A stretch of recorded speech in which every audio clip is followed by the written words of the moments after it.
শেখ হাসিনা সরকারের অত্যাচার সবাই দেখেছে, সবাই ভুগেছেন, কেউ বাড়িতে ঘুমাতে পারেননি, হামলা মামলার শিকার হয়েছেন, জেলে গিয়েছেন।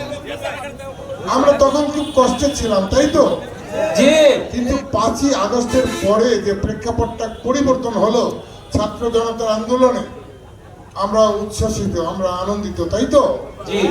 কিন্তু আমরা কি ভুলে গেছি শেখ হাসিনার আমলে এই ধামরাইতে গেলে 16 বছরে দেখান তো একটা রাজনৈতিক মার্ডার হয়েছে? বিএনপির একটা লোককে মারা হয়েছে, কে মেরেছিল?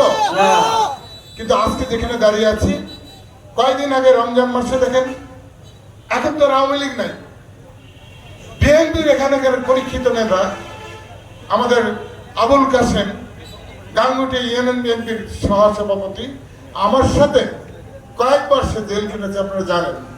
আমার পরেও জেল কেটেছে, 5 তারিখে উপদেষ্টা জেলে। তাহলে সেই মানুষটাকে দিনে দুপুরে 11টার সময় তাকে খুবই হত্যা করা হলো। আমরা কি ভালো আসলে আছি? তারা করেছে নিশ্চয়ই আপনারা জানেন, কিন্তু কেউ মুখ খুলেন না। আমার পুলিশ তাই করেছে, পুলিশের চরিত্র তাই। সকালে আমাকে এক কথা বলেছে, রাতে গিয়ে দেখা যাচ্ছে আর এক কথা বলছে। এবং দুর্ভাগ্য কি জানেন, প্রশাসনের যারা আছে তাদের প্রতি আমি সম্মান রেখে বলতে চাই, তারা কিন্তু জানে যে কে লোকটা, কোন লোকটা বিএনপির সুযোগ নিয়ে বিএনপির সময় সুবিধা নিয়েছে, আওয়ামী লীগের সময় তারা দল ছেড়ে গিয়ে আবার আওয়ামী লীগের সুবিধা নিয়েছে।